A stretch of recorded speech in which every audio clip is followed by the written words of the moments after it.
The deep Asian squat or the primal squat or the Slav squat is good for you and your body. But if you're trying to get deeper in your squat and you are noticing a few key signs, you may need to actually stop squatting. So in this video, I'm going to explain 4 key signs that you need to stop squatting, or at least adjust the way you're trying to improve your deep squat. And if you watch through to the end, I will explain a few key solutions to these warning signs so that you can keep making progress without hurting yourself in the long run. So if you're ready, let's get ready to think right, move right, and feel right. 3 of the 4 signs that you need to stop squatting occur when you're actually doing the squat, so watch out for these. When you're doing the Asian squat and you're trying to get as low and deep as you can, you might notice that your knees hurt. If your knees hurt, you need to stop squatting, and I'll explain what you should be doing instead of just going as deep as possible. Also, you may notice that when you go down into your squat that your ankles feel like, they're pinching and jamming, and that feels horrible. That is a sign that you need to stop your squat. And a 3rd sign is when you're going down into your squat, you go low, low, low, and man, your low back starts to round a bunch and it starts to hurt and feel terrible. That is a sign that you need to stop your squat. But during the exercise is not the only time you need to be paying attention. The 4th sign that you need to stop your squat is after your exercises. If you've been working on your squat and you feel like, it's not too bad while I'm exercising, but then the next day you're basically crippled with soreness and all your activities of daily living are being affected negatively by the soreness and the sharp pinchy pain that you're getting in your knees, your hips, or your ankles, or your back, then it's a sign you need to stop your squat. But stopping the squat doesn't mean stopping trying to improve your squat altogether.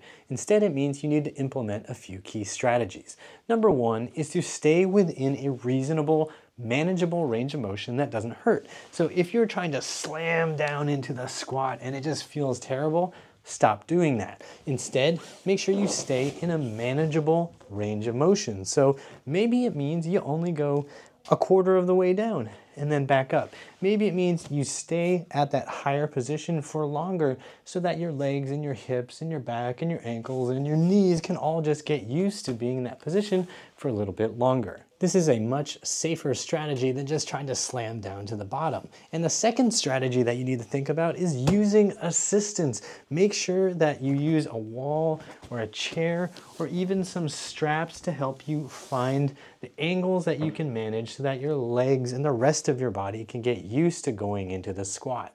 Using assistance can help you find angles that your joints can handle safely and comfortably. For example, using straps might help you lean back more so that you can lower yourself down into the squat, and over time you can start leaning a little bit more forward and then stop using the straps altogether. You can also use something like a slant board if your ankle mobility isn't that great. Being able to have your heels elevated will allow you to do a deeper squat so that your hips and your knees are able to get used to the deep squat while you're doing some other stuff for the ankles, which we'll talk about later. And you don't even need any special implements if you're standing on a driveway that's sloped, or you're on the sidewalk or a street that's got a little bit of an incline. Well, you can do that squat with that help from that surface.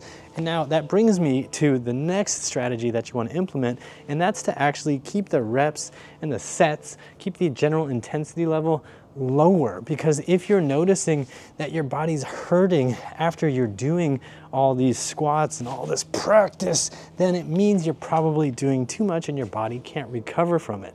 So rather than doing a whole bunch of high repetition squats, you want to keep it a little bit lower. So if you were doing like 10 squats, cut it back down to like 5 or even 3 and give yourself rest in between.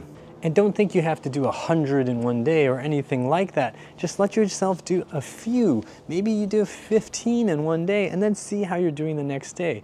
If you feel like you're being crippled with soreness, you're doing too much. So do a little bit less and it's okay. You know what else is okay? Subscribing to this channel so you don't miss out on future videos that help you squat better and live better. So don't forget to hit that subscribe button. Whew, squatting in trees all day is tiring. Which brings us to our 4th tip. If you are experiencing crippling soreness in the days after your squat practice, then remember to take a day off, maybe 2 days off. You may find that when you're first starting your journey to a deeper squat, that doing something every day is just too much for you to handle, and that's okay. Give yourself some days off to recover, and just remember that you are going to be making this a regular practice, so the muscles in your body are going to complain a little bit when you start making them do new work. But over time, they will adapt, and you'll stop getting so sore. And the fifth and final tip for this video is to work on specific joints that might be stopping your range of motion. Don't just try to keep slamming the squat without thinking about how you can work joint by joint.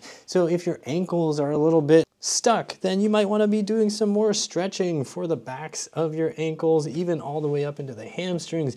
You might want to do exercises to increase your dorsiflexion strength. You might want to do things to increase the strength of your hip flexors, like this, or doing little adjustments to it to get stronger, or even doing it like this so that your hip flexors get stronger in that crunched bent knee position. You might want to do some glute stretching, doing some pigeon stretches and different pigeon variations, and you might even want to do some stuff for your groin so that your hips are used to getting into that deeper hip flex position and sink your butt back towards your heels so you're approaching a squat position and you're feeling which muscles are actually restricting you. I know I said all of that really fast and there's no way you're gonna be able to learn all those exercises in 2 seconds, so that's why I made a whole playlist about doing the Asian squat that I'm gonna link to at the end of this video.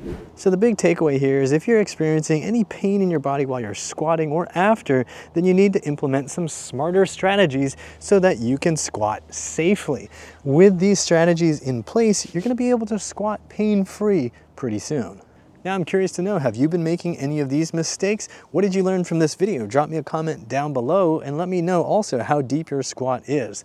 If you'd like to improve your deep squat, be sure to check out my Asian squat playlist, which I will link at the end of this video and in the description box down below. And by the way, if you're looking for a program to help you build your hips so you can do all kinds of stuff, I don't know what, but you know, stuff with your hips, then be sure to go to uprighthealth.com/DIY and check out the Healthy Hips program. It'll help you rebuild your hips at home. Hit the like button, share this video with your friends and your family, subscribe to the channel, and if you want to support this channel, hit the join or thanks buttons on YouTube or go to uprighthealth.com/donate. I appreciate your support. I appreciate you watching, and as always, I hope you remember that pain sucks. Life shouldn't.